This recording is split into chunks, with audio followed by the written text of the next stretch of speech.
Muy buenas tardes con todos. Mi nombre es Juan Estrella. Soy el licenciado encargado de la parte de educación física aquí en la Academia Internacional de Altos Estudios de Reysol. El motivo de este video es para poder realizar un resumen del temario del primer nivel en el apartado de educación física. Entonces vamos empezando. Como primer tema, nosotros tenemos lo que es la reglamentación y normas de convivencia del retiro de montaña de Reysol. Como primer punto a tratar, tenemos que saber qué son las normas de convivencia. Las normas de convivencia son un conjunto de pautas que se realizan en alguna sociedad para que pueda existir un ambiente positivo, un ambiente donde no haya mucho conflicto. ¿Por qué son importantes las normas de convivencia? Son importantes para que pueda existir un ambiente sano, un ambiente donde existan relaciones tranquilas, donde existan relaciones amenas y para tratar de minimizar cualquier tipo de indisciplina. Nosotros tenemos 4 tipos de normas aquí para poder realizar los retiros de montaña. La primera, que viene siendo una de las más importantes, viene siendo las normas de seguridad, que son las medidas de seguridad para el grupo. El primero y el más importante viene siendo el nunca estar solo o nunca irse solo. ¿Qué quiere decir esto? Que, por ejemplo, en mi caso yo quiero tomarme un pequeño descanso para ir al baño, me siento cansado después de una larga caminata, siempre debemos avisar al guía para que él autorice ese pequeño descanso, ya que en caso de que nosotros pidamos un descanso, pero el grupo siga avanzando, podemos quedarnos totalmente solos. Otra de las normas de seguridad muy importantes a seguir es el tema de seguir siempre el camino ya fijado o la ruta ya fijada, ya que esto hay algunas personas que, por ejemplo, suelen querer tomar atajos para poder recortar camino, pero ya la persona que está realizando el campamento, el retiro de montaña, ya fijó un camino que se debe seguir, ya que no conoce si el otro camino lleva alguna zona peligrosa, lleva alguna zona que tenga algún río, lleva alguna zona que haya animales salvajes. Entonces es muy importante que nosotros tengamos en cuenta siempre estas dos pautas para poder mantener la seguridad personal y la seguridad del grupo. Como segundo punto tenemos lo que es las normas de convivencia con el grupo. ¿Qué quiere decir esto? Como factor principal tenemos siempre el respeto. El respeto mutuo, que las personas traten de conversar, dialogar, siempre manteniendo las palabras necesarias, ninguna palabras fuera de tono. Si es que existe algún tipo de discusión con alguien de mi grupo, con alguien de otro grupo, tratar de resolver esos conflictos por medio del diálogo. Poder mantener todas las pertenencias en un solo lugar, no debe existir ningún tipo de robo, pérdida de pertenencias personales, ya que si estamos en grupo, nosotros vamos a tener que delimitar una zona donde van a estar las pertenencias. Por ejemplo, yo en mi caso, digamos, mi grupo de 3 tenemos una carpa, entonces mis pertenencias van en la esquina derecha, las pertenencias de Pepito en la esquina izquierda y las pertenencias de José cerca de la entrada de la carpa. En caso de que alguien quiera usar la pertenencia de otra persona, siempre hacerle tener la constancia de que la vamos a agarrar o a tomarla prestada. Pasamos ahora con las normas medioambientales. ¿Qué nos quiere decir esto? El que no debemos nosotros dejar ningún rastro de que estuvimos ahí. El tema de la basura, se hace basura al momento de cocinar al aire libre, tener a alguien delegado o el grupo mismo para poder recoger la basura y ponerla en su lugar respectivo cuando se dé ese tiempo para poder ir a botar la basura, botar cualquier tipo de desecho, ya sea orgánico o inorgánico. El tema de no ensuciar las fuentes de agua, por ejemplo, hay muchas personas que ven un río y utilizan esos lugares para lavar ropa, lavar trastes sucios. Entonces, las fuentes de agua deben mantenerse siempre puras cuando se hace acampada al aire libre. Por último, tenemos lo que es las normas del campamento. Esto nos quiere decir las reglas del campamento. Si es que nos vamos a alojar en un campamento, por ejemplo, que ya está establecido, que tiene su zona para cada cosa, por ejemplo, estas personas de este campamento nos van a decir el grupo 1 va a usar de 7 a 7 y media la zona de la cocina para hacerse su desayuno, el otro grupo mientras va a tener las duchas en ese mismo horario. Entonces son las reglas que nos impone el campamento. Y así se hace acampada al aire libre, de igual manera la persona guía, la persona líder, va a ser la que dé estas normas para que pueda así existir una organización total y no existan desajustes y todos puedan disfrutar del campamento. Vamos ahora con el tema número 2, que nos habla sobre la preparación física y mental para las actividades de montaña. Tenemos dos características importantes para comenzar con la introducción de este tema. El primero nos dice que la montaña exige al cuerpo y a la mente adaptarse a terrenos irregulares, cambios climáticos, altitudes o esfuerzos prolongados. Una preparación adecuada, ya sea física y mental, va a evitar riesgos, por ejemplo, de lesiones o de pérdidas, va a mejorar el rendimiento, haciendo que nosotros disfrutemos de una mejor manera de campamento y garantiza que la experiencia sea segura y agradable para todos. Pasamos con los 4 aspectos físicos que nosotros debemos preparar antes de realizar el retiro de montaña, que de eso nos encargamos nosotros, los profesores de educación física, de que ustedes lleguen en una buena condición a este retiro de montaña. Entonces, como primer punto, nosotros vamos a tener la resistencia aeróbica. De aquí parte la base para que ustedes puedan realizar la caminata de este campamento. ¿Qué es la resistencia aeróbica? La resistencia aeróbica es la resistencia que nosotros tenemos a largo plazo, que ya va a existir un gran consumo de oxígeno, a diferencia de la resistencia anaeróbica. Para poner un ejemplo, la resistencia anaeróbica son actividades de muy corta duración, pero que son de gran intensidad. Aquí tenemos lo que es las carreras de 100 metros. ¿Cuánto se hace una carrera de 100 metros un atleta profesional? Unos 8 o 10 segundos. Aquí por lo general en estos 100 metros, en este corto lapso de tiempo, no va a haber mucho gasto de oxígeno, ya que sale de la partida baja, corre, llega y ahí recién va a poder empezar a respirar para recuperarse, ya que dio un 100% casi de todo su nivel para poder realizar esta carrera en el menor tiempo posible. En cambio, la resistencia aeróbica es todo lo contrario. La resistencia aeróbica, en vez de actividades como son en la anaeróbica de muy corta duración, la resistencia aeróbica son actividades de muy larga duración. En cambio, aquí la intensidad va a ser más corta que una resistencia anaeróbica, ya que nosotros para poder realizar resistencia aeróbica son actividades que ya suelen partir de 30 minutos en adelante.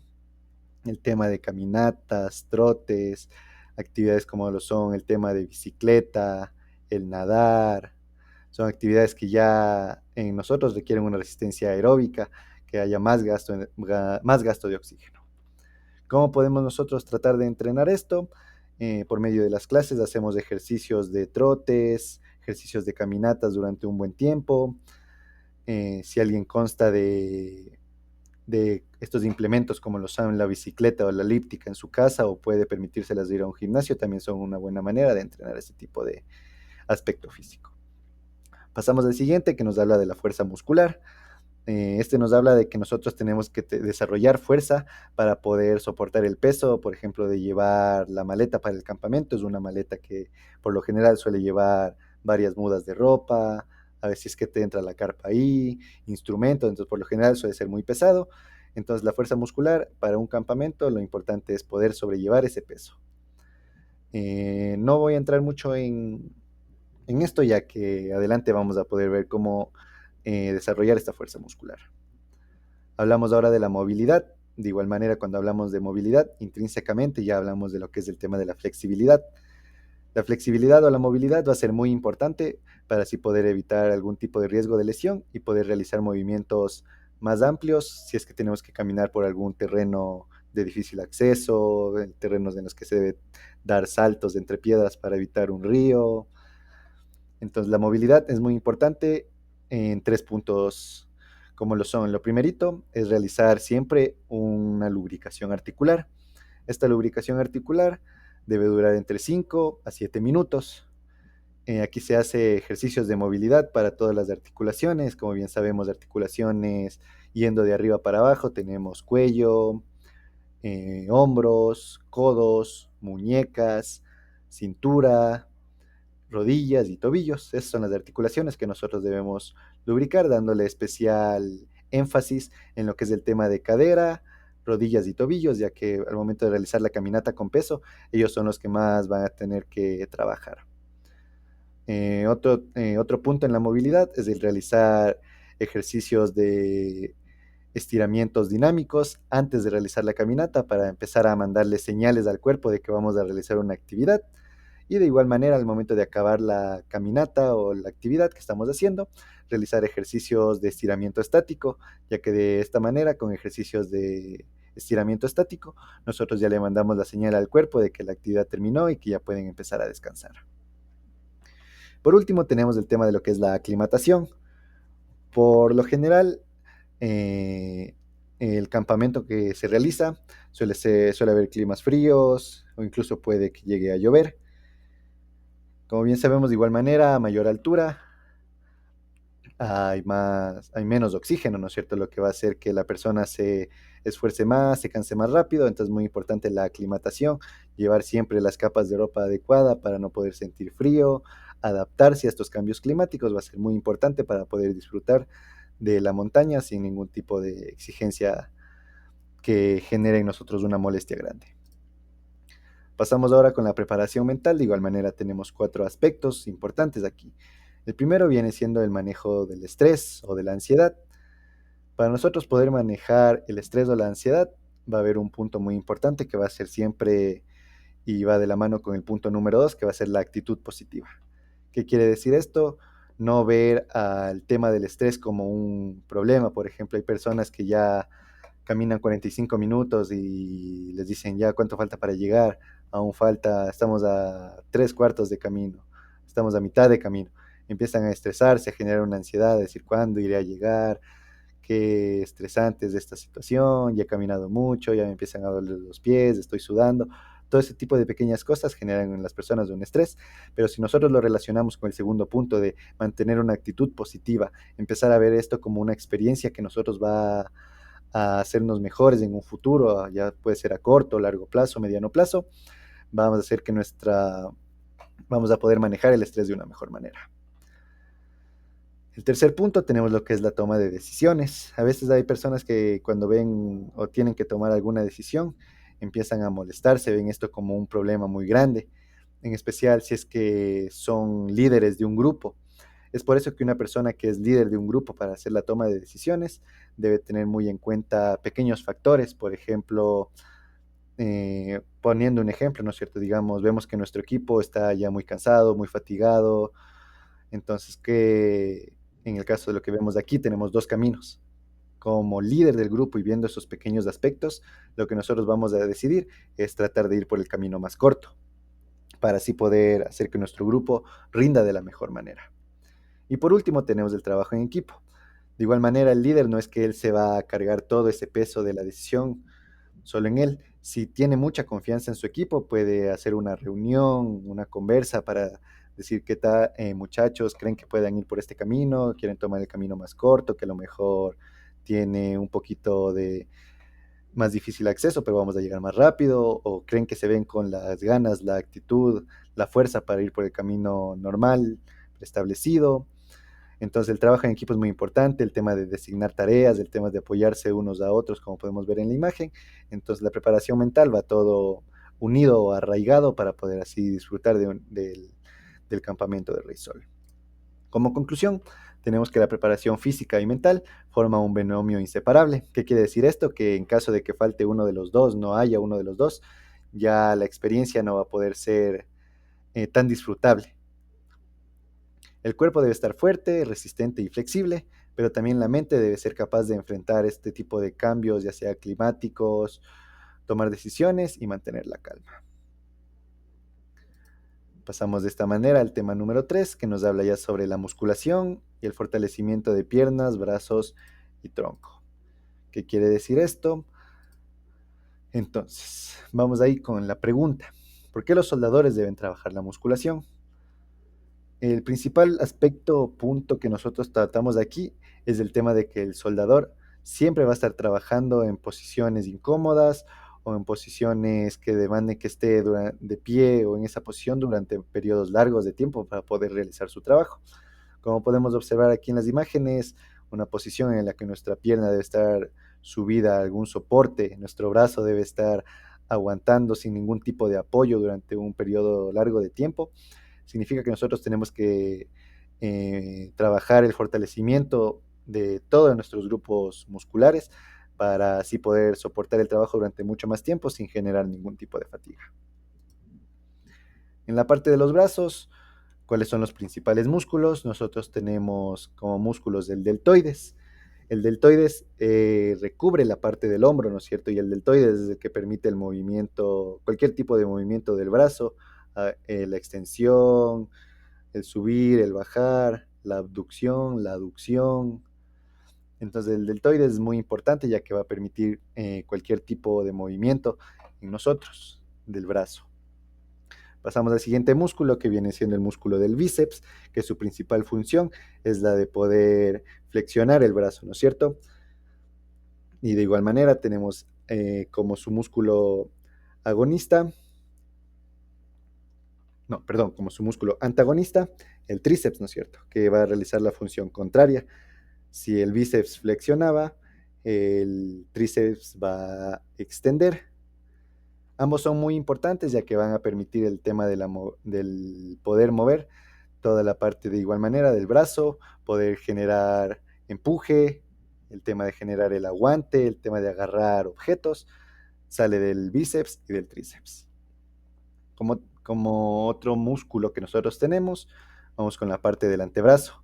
Aquí en la parte del antebrazo nosotros tenemos una parte muy importante como vienen siendo los pronadores y los supinadores, que son los que permiten el tema de la rotación interna, la rotación externa, además de que están cerca de los flexores, de los dedos, la parte de la muñeca. Entonces esto es muy importante ya que como sabemos la principal herramienta de un soldador son sus manos, ya que gracias a eso ellos pueden manipular las herramientas para poder realizar todo el tipo de trabajo que necesiten hacer.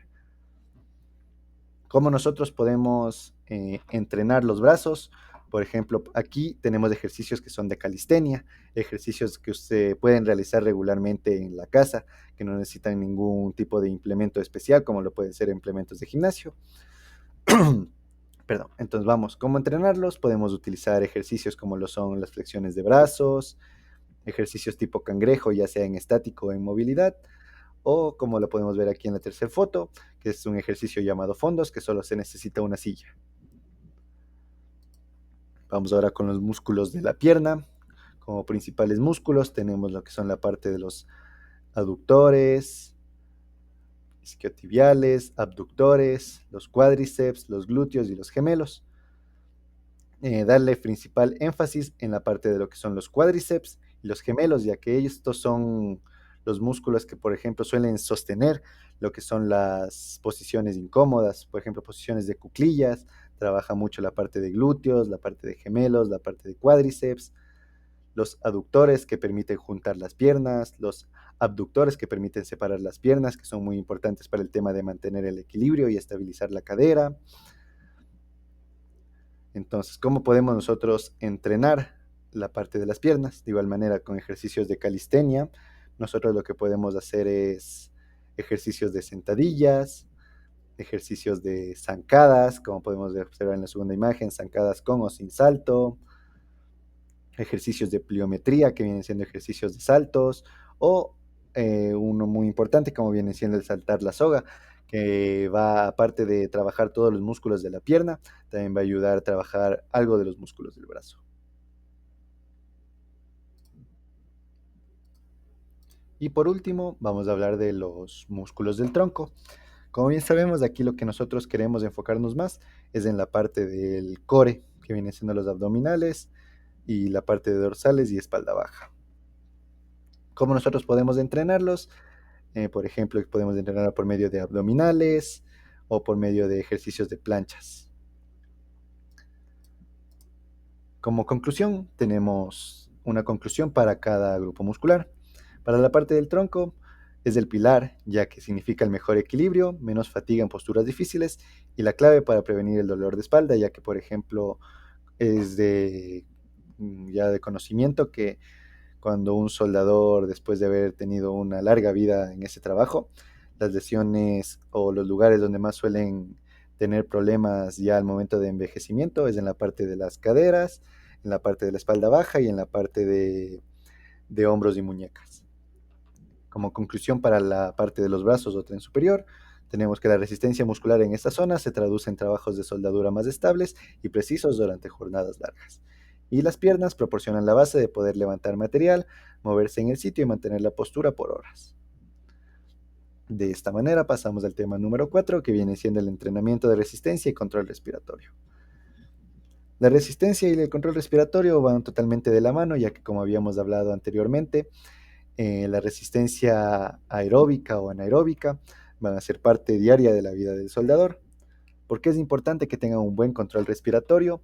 Ya que de esta manera, por ejemplo, los soldadores al trabajar suelen tener muchos problemas con lo que son los humos que genera la soldadura, cualquier tipo de polvos, los metales pequeños que suelen quedar adheridos en su zona de trabajo, pueden entrar por medio de las vías respiratorias, lo que va a causar problemas a futuro. Entonces es importante que el soldador sepa cómo poder tener un control respiratorio correcto para así poder evitar este tipo de enfermedades. Hablábamos de la resistencia aeróbica, ¿no es cierto? Que es la base de la resistencia para poder realizar actividades largas. Va a permitir mantener siempre una actividad constante sin agotarnos rápidamente. Resistencia muscular, de igual manera ya hablamos, así que por eso lo topamos así por encima, que va a permitir sostener herramientas, permitir mantener posiciones incómodas en espacios ya sea reducidos o posiciones durante un largo periodo de tiempo. ¿Cómo nosotros podemos entrenar o mejorar la resistencia? Como ya habíamos hablado, el entrenamiento aeróbico, que viene siendo ejercicios de larga duración y de baja intensidad. Aquí tenemos una pequeña imagen que nos dice qué tipo de ejercicio nosotros podemos realizar.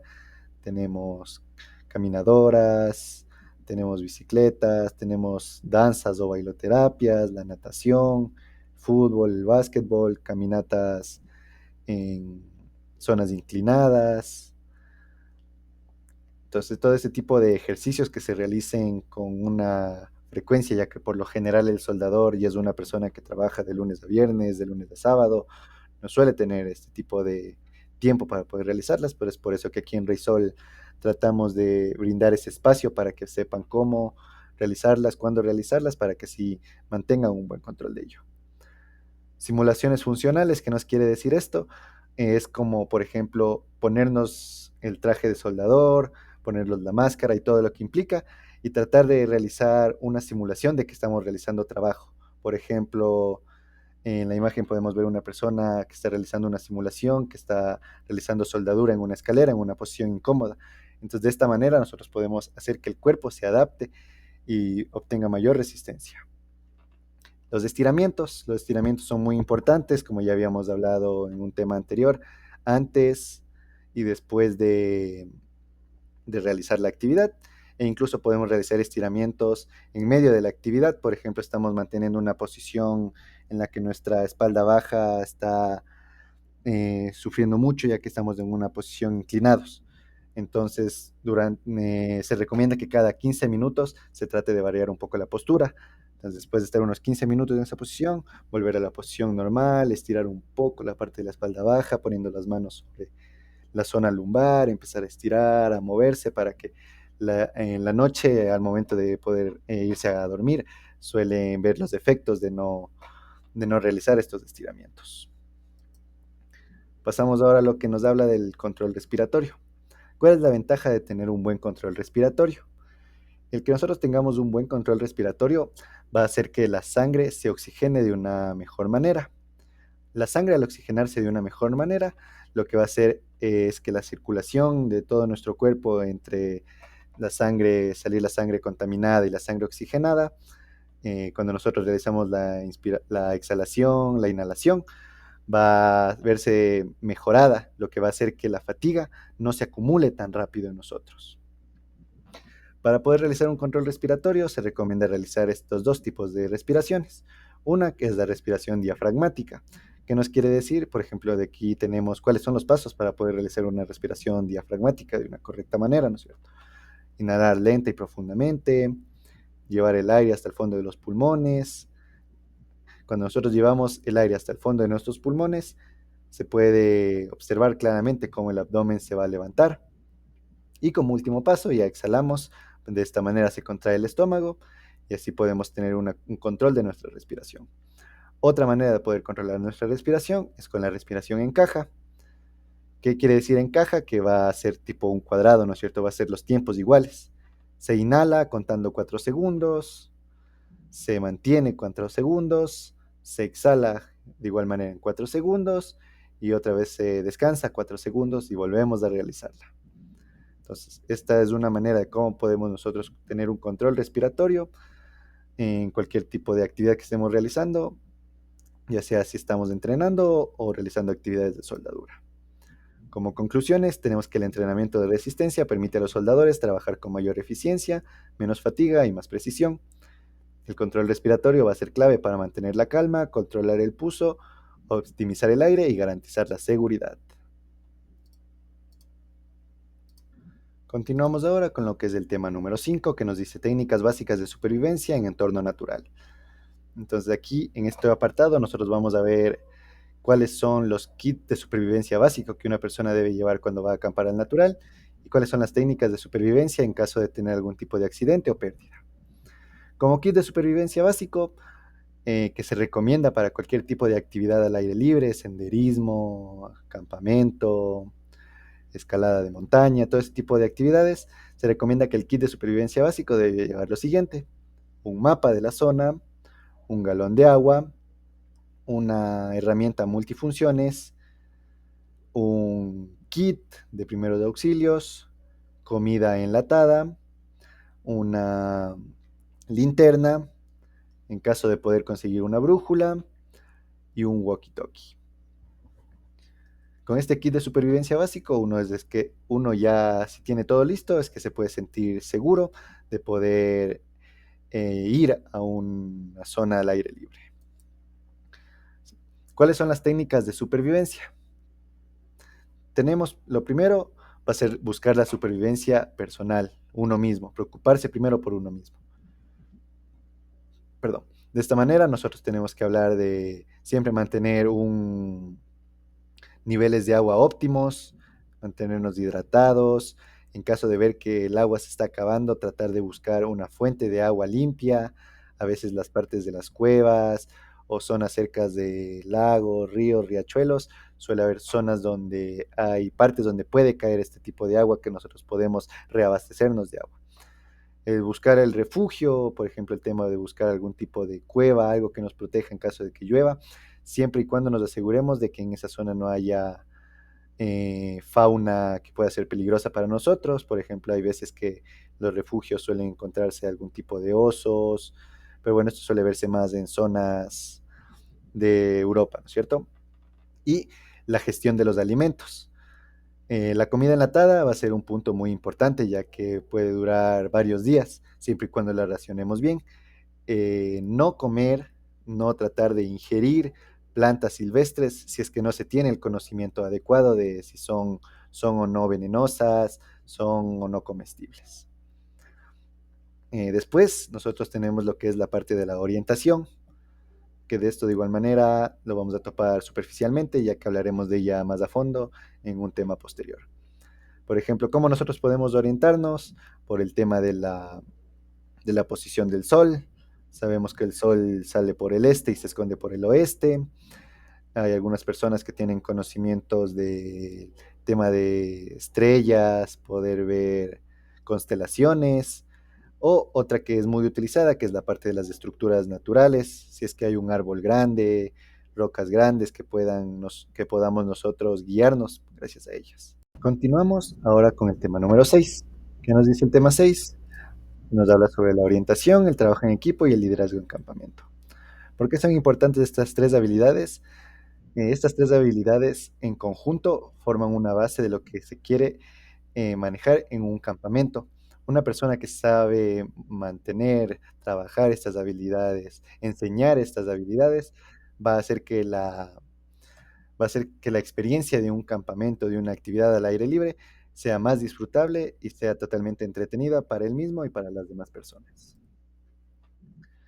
Vamos al primer punto que nos habla sobre la orientación en campamento, que como decíamos, aquí vamos a ahondar un poco más en ello. Por ejemplo, cuando nos habla de herramientas de orientación, nos dice que tenemos nosotros el tema de los mapas, que hacemos un mapa de la zona, se puede conseguir brújulas o ya incluso en la actualidad el GPS, que son los tres tipos de herramientas de orientación en caso de algún problemita de pérdida, que no suele ocurrir mucho, pero siempre hay que estar precavido. En caso de que no contemos con ese tipo implemento, por ejemplo, el mapa, la brújula y no, por ejemplo, no nos vaya a estar llegando la señal al celular, que ahora ya somos muy dependientes de ellos, del Google Maps, no tengamos el GPS. Ahí es cuando entran los métodos de orientación. ¿Qué nos dice la orientación por medio del sol? Como ya hablábamos un poco, el sol sale por el este, suele estar en lo más alto a las 12 de la tarde, que sería indicando el norte, y se esconde por el oeste a partir de las 6, en algunos lados un poco antes. Entonces, ¿cómo nosotros podemos orientarnos por medio del sol? Lo, una de los grandes consejos que nos dan las personas que ya son especialistas en el tema de la acampada es colocar algún palito de madera clavado en el suelo. Entonces, viendo cómo se va moviendo la sombra, nosotros vamos a saber dónde están las direcciones. Otro tipo de orientación que nosotros tenemos viene siendo la orientación por medio de las estrellas. Por ejemplo, sabemos que, y es de conocimiento de la gran mayoría de personas, que en el hemisferio sur sale la constelación llamada Cruz del Sur. En el hemisferio norte podemos ubicar la estrella polar.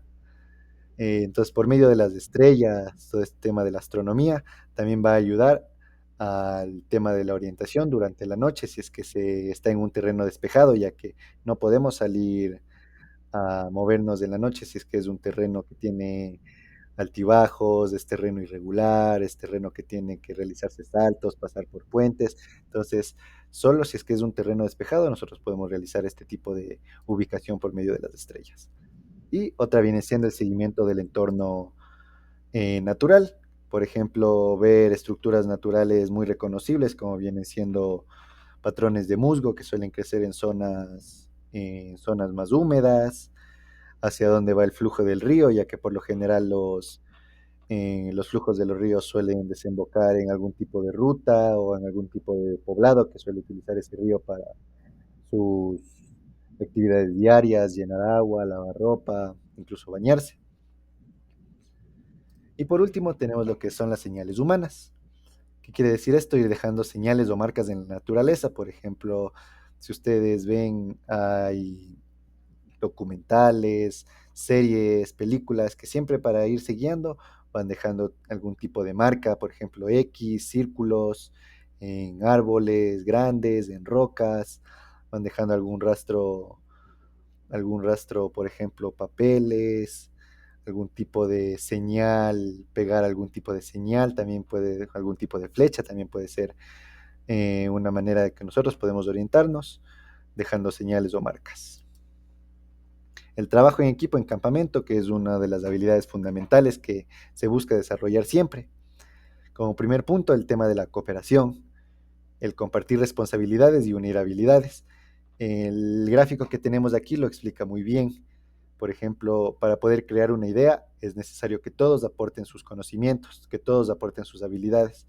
Por ejemplo, digamos, la chica a lo mejor no puede ser muy fuerte, pero es ágil, aporta con su parte, aporta una responsabilidad.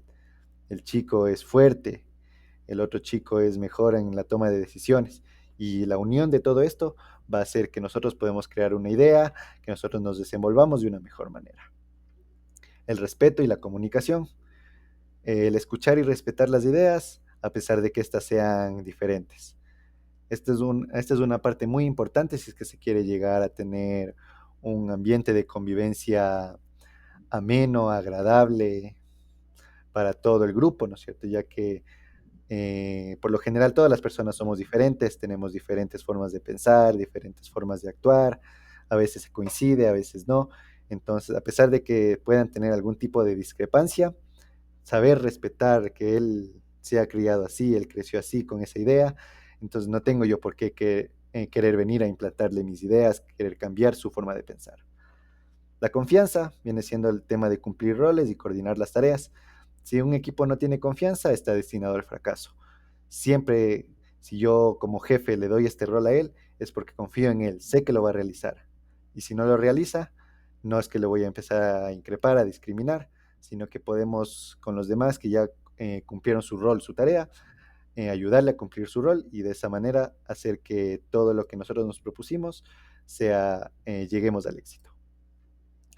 El liderazgo en el campamento, de igual manera, la persona que va a ser el líder del grupo debe tener estas 3 habilidades desarrolladas. El primero viene siendo la comunicación efectiva, dar siempre instrucciones claras y ser asertivo. ¿Qué quiere decir esto? Que esta persona debe saber cuándo hablar, con qué tipo de palabras hablar y ser claro y conciso para poder llegar a las personas. De esta manera nosotros hacemos que si tenemos instrucciones claras y asignamos roles, asignamos tareas, estas se realicen de la mejor manera sin poder llegar a algún tipo de confusión.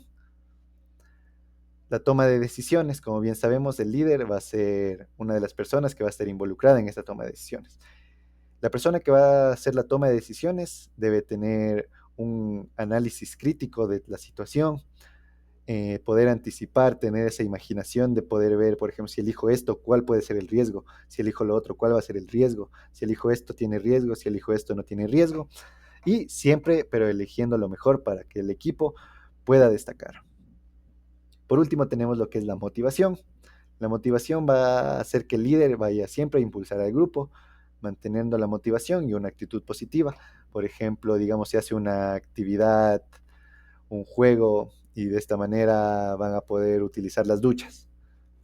Entonces, digamos que somos del equipo que perdimos. Yo como líder no voy a ser el primero en ponerme desmotivado, decir, ya el día de hoy ya no me bañé, yo que quería bañarme, estoy muy sudado de haber caminado, sino que yo voy a ser la persona que va a decir, ya está chicos, no pasa nada, en el siguiente juego lo vamos a hacer mejor, en la siguiente actividad vamos a tratar de repartir bien los roles, siempre mantener esa actitud positiva, no hacer que si él empieza a mostrar actitudes de decaimiento, se contagien a su equipo. Como conclusión, tenemos que la orientación garantizará la seguridad, el trabajo en equipo asegura la organización y el liderazgo hace que todo funcione correctamente. Vamos ahora con lo que es el tema número 7, que viene siendo el montaje y la organización de un campamento institucional. ¿Cuáles son los puntos que nosotros debemos seguir si es que queremos organizar un campamento, ya una salida nosotros como docentes o nosotros como jefe de algún tipo de trabajo, de grupo, director? Entonces, ¿cómo podemos nosotros hacerlo? Lo primero que se debe hacer es la definición del objetivo del campamento. ¿Cuál va a ser el objetivo del campamento? Vemos que nuestro equipo ya está muy estresado, no ha tenido descansos, han estado trabajando 24/7, un ejemplo, ¿no es cierto? Entonces, el objetivo de mi campamento va a ser que realicen actividades al aire libre, realicen actividades recreativas, que puedan hacer que su mente se abra, se despeje, se libere de todo ese estrés que han acumulado durante las jornadas de trabajo. Lo siguiente que debemos hacer es seleccionar el lugar. Como bien dije, hay campamentos que ya están preestablecidos, en las que ya se tiene todo, una zona de campamento que ya tiene cocina, tiene baños, tiene la zona donde van a dormir, o si vamos a hacer en un lugar al aire libre, un lugar que sea seguro para todos. Como tercer punto, tenemos que se debe definir un presupuesto, ya que hay cosas que debemos nosotros manejar, por ejemplo, el tema de la movilización, cómo vamos a llegar, el tema de la comida, el tema de es que si vamos a un campamento ya establecido, el tema del alojamiento. Entonces, son puntos que nosotros debemos tratar cuando vamos a organizar algún tipo de campamento institucional. Como cuarto punto tenemos el tema de conseguir los permisos, ya hablar con las personas que son encargadas de ahí, mandar un tipo de cronograma, las actividades que nosotros vamos a hacer en ese lugar, conseguir que las personas encargadas de ese lugar nos den el permiso, nos den el visto bueno, que sepan que nosotros vamos a actuar de manera correcta, siguiendo, como bien hablábamos en el primer tema, normas de convivencia, que nos den ellos, las normas medioambientales y las normas de seguridad para nosotros mismos. Crear los protocolos de seguridad, cualquier tipo de percance, aunque sea pequeño, debe tener un protocolo para poder sobrellevarlo de la mejor manera. Y la creación de los equipos organizadores, de empezar a ver la parte de quién va a manejar el tema monetario, quién va a manejar el tema de la movilización, quién va a manejar el tema de ser el guía del grupo para llegar hasta allá. Entonces, realizar la repartición de roles. Aquí ya en la parte del montaje, de cómo vamos a llegar ahí. Lo primero que debemos hacer es la distribución del espacio. Con esto tenemos, por ejemplo, este gráfico que nos dice cómo es la distribución típica de un campamento, aunque esto sigue las normas de un campamento estadounidense, más o menos nos pueden servir de guía, ¿no es cierto? Perdón.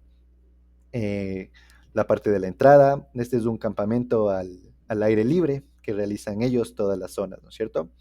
La parte de la entrada, la parte donde van a ir las carpas, una parte para realizar las actividades, por ejemplo, cortar leña, la otra parte de la cocina, la otra parte de la preparación de los alimentos. Entonces, siempre la distribución del espacio, hacer un croquis de cómo vamos a distribuir todo, va a ser lo fundamental. Programación de las actividades, que esto ya hablamos un poco en la parte del cronograma, pero aquí ya aplicar las actividades. Seguir normas de seguridad, cómo vamos a hacer el cierre, el desmontaje, el momento de guardar las carpas, el momento de limpiar, el momento de ya empezar a desarmar todo, seguir las normas básicas del campamento y también el tema de la alimentación. Ya con esto vamos acabando, nos quedan los dos últimos temas. Tenemos el tema 8 que nos habla sobre la evaluación integral del rendimiento físico, la convivencia y la resiliencia. ¿Qué es la evaluación integral? Como bien lo dice ahí, integral quiere decir un todo. Evaluar cómo una persona se desarrolla en los tres tipos de ámbitos, pero siempre buscando que sea armonioso. No es que solo desarrollamos en mi caso, ¿no es cierto? Solo me enfoco más en el tema del rendimiento físico, porque solo ese es mi campo y la convivencia y la resiliencia la dejamos de lado. No, sino que mediante las actividades físicas, de igual manera buscar integrar ahí la convivencia y la resiliencia para poder desarrollar todo en una sola actividad, trabajar de una manera multidisciplinaria. La evaluación del rendimiento físico, por ejemplo, nosotros la realizamos es viendo las capacidades condicionales que tiene una persona. ¿Cuáles son las capacidades condicionales del ser humano, que son con las que todos nacemos? Fuerza, resistencia, velocidad, movilidad. De igual manera tenemos las capacidades coordinativas, que esas son el ritmo, la orientación espacial, todo ese tipo de cosas, pero nosotros nos centramos más en las capacidades físicas condicionales. Para la convivencia, ¿cómo nosotros podemos evaluar la convivencia? Mediante las habilidades sociales, cómo una persona convive. Una persona que quiere tener una buena convivencia, principalmente debe ser una persona comunicativa, una persona que sepa expresarse, una persona que sepa decir lo que le gusta, lo que no le gusta, lo que ve bien, lo que ve mal, aprender a comunicarse de una manera asertiva. De igual manera, para una convivencia debe haber una persona, todas las personas que van a realizar la convivencia deben saber cómo resolver los conflictos. Por lo general, el ecuatoriano sabemos que es una persona, como bien decimos, gallito, fosforito. Empieza a haber un problema y de una la discusión, al insulto, al grito, y ya si es que se te va de las manos, a los golpes. Entonces, si queremos tener una buena convivencia, debemos saber cómo poder sobrellevar estos conflictos, resolver estos conflictos por medio del diálogo. De igual manera, tenemos la cooperación y la participación que van de la mano. Para poder tener una convivencia buena, todos debemos cooperar, todos debemos participar. Si una persona es tímida en el grupo, siempre está por su lado, no quiere hacer nada, no va a cooperar, no va a participar, la van a ver como que es el bicho raro del grupo, va a empezar a ser excluido de las actividades, no se lo va a tomar en cuenta para las actividades grupales, como lo es el tema de la cocina, el tema del desayuno. Entonces es importante que estas dos características, cooperación y participación, vayan de la mano. Juntas forman una persona que sabe convivir. Luego tenemos lo que es la resiliencia. La resiliencia no es nada más que la fortaleza emocional. Como primer punto tenemos la autoconfianza. Una persona que no se ve a sí mismo como un ganador, una persona que no se quiere a sí mismo, muy difícil va a tener una fortaleza emocional. Cualquier tipo de problema lo va a golpear de una manera muy fuerte y va a empezar el decaimiento y puede llegar a temas incluso de depresión cuando no se tiene autoconfianza. El manejo emocional, el saber cómo nosotros tenemos que trabajar o actuar cuando tenemos algún problema. Por ejemplo, personas que cuando se enojan de una recurren al grito, al golpe, ya sea algún objeto o incluso a la persona que tiene enfrente. Personas que cuando se ponen tristes, cómo suelen sobrellevar esto, cortándose, autolesionándose. Entonces es muy importante que nosotros sepamos cómo manejar todas nuestras emociones, todos nuestros estados de ánimo. La perseverancia. Como bien sabemos, el que persevera alcanza. Una persona que tiene una gran fortaleza emocional siempre va a ser perseverante. Lo pueden golpear una, dos, tres veces, puede caerse cinco, seis, siete, ocho, pero va a seguir intentándolo, va a seguir yendo hacia arriba, va a seguir yendo hacia la meta. Y la adaptabilidad, que es uno de los temas más importantes. Todas las personas debemos ser adaptables. Por ejemplo, sales de un trabajo, en ese trabajo ya saliste porque se acabó el contrato, pero te llevabas bien con todos, te conocían todos, se reían entre todos. Pasas a otro trabajo, aquí las personas son más cerradas, no quieren conversar mucho, están solo centradas en su trabajo. Entonces tú tienes que saber adaptarte a ese entorno para que así no se te haga problemas el empezar en ese nuevo trabajo. Como conclusión, tenemos que la evaluación integral de estos tres tipos de aspectos brinda una comprensión completa del desarrollo humano, permite diseñar programas más efectivos, promover el bienestar y fortalecer competencias que son esenciales en entornos educativos, laborales o deportivos. Y ahora vamos con el último tema. El último tema nos habla sobre la preparación física y mental, pero ahora para caminatas, hablando en adaptación a climas fríos y húmedos. Como bien habíamos hablado, la importancia de la preparación en caminatas viene siendo para el tema de la seguridad personal, la seguridad grupal, prepararse física, mentalmente, tener las capacidades físicas necesarias para no sufrir al momento de realizar la caminata y tener la fortaleza mental para poder sobrellevar cualquier tipo de problema. De igual manera, topamos por encima la preparación física, ya hablamos resistencia aeróbica, fuerza de tren inferior, resistencia muscular en piernas, flexibilidad y movilidad.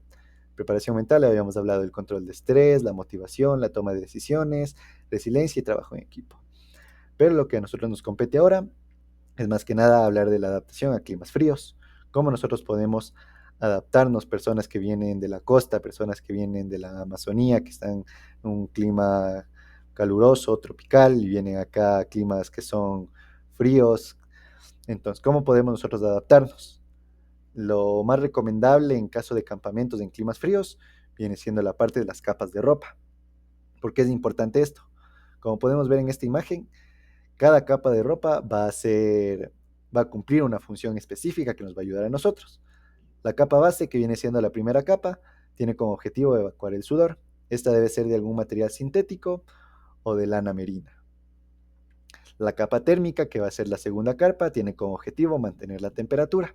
Suele utilizarse forros polares o algún tipo de vestimenta que tenga plumas o lana. Y por último, la capa externa, que viene siendo la tercera capa, que esta va a estar más enfocada o como objetivo tiene protegernos de la lluvia y del viento. Suelen ser prendas con un material hecho en Gore-Tex o membranas impermeables. Entonces, gracias a esto, a llevar estas tres capas de ropa, nosotros vamos a poder adaptarnos a un clima que no estamos acostumbrados a él.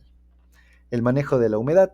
El estar húmedo hace que el cuerpo se enfríe un 25% más rápido. ¿Qué quiere decir esto? Que, por ejemplo, el hecho de caminar, digamos, se nos mojaron las medias, los zapatos, y seguimos caminando con esas medias mojadas en vez de cambiarnos. Entonces, en estos casos, lo que se debe hacer es avisar al guía, al que está guiando al grupo, a la caminata, al campamento, decirle que pasó este pequeño inconveniente y que para poder evitar cualquier problema de humedad o de hipotermia, lo recomendable sería cambiarse ese calzado para así poder evitar, como podemos decir aquí, que el cuerpo se enfríe un 25% más rápido. Tenemos nutrición y calorías. Para la adaptación a climas fríos, el hecho de estar siempre moviéndonos y tener la correcta nutrición, el gasto calórico adecuado, va a ayudarnos a nosotros a adaptarnos de una mejor manera o de una manera más rápida. Consumir snacks energéticos como lo vienen siendo barras o cereales, consumir bebidas calientes, siempre llevar las bebidas que uno lleva en termos, llevar bebidas energéticas, por ejemplo, una natural que podemos hacer que viene siendo agua con raspadura y un poco de limón, y comer cada 2 horas para mantener el cuerpo. Si es que se realiza, por ejemplo, actividades, 2 horas a comer, pero por ejemplo no vamos a comer un plato como para merendar, ¿no es cierto? Sino que ahí vamos a comer el snack energético y la bebida caliente para ir haciendo que energía esté en constante desarrollo. Por ejemplo, tenemos esta imagen que nos dice que podemos consumir ante el frío.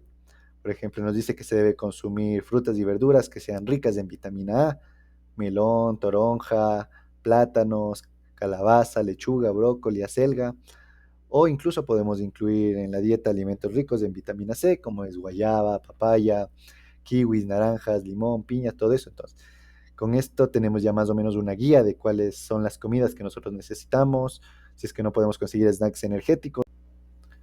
Listo muchachos, entonces eso sería todo por este video, esperando que para ustedes estudiantes haya sido un resumen importante que les ayude a repasar los temas que se ha visto durante todo este nivel y que sea muy educativo para ustedes. Muchas gracias y nos veremos en las siguientes clases.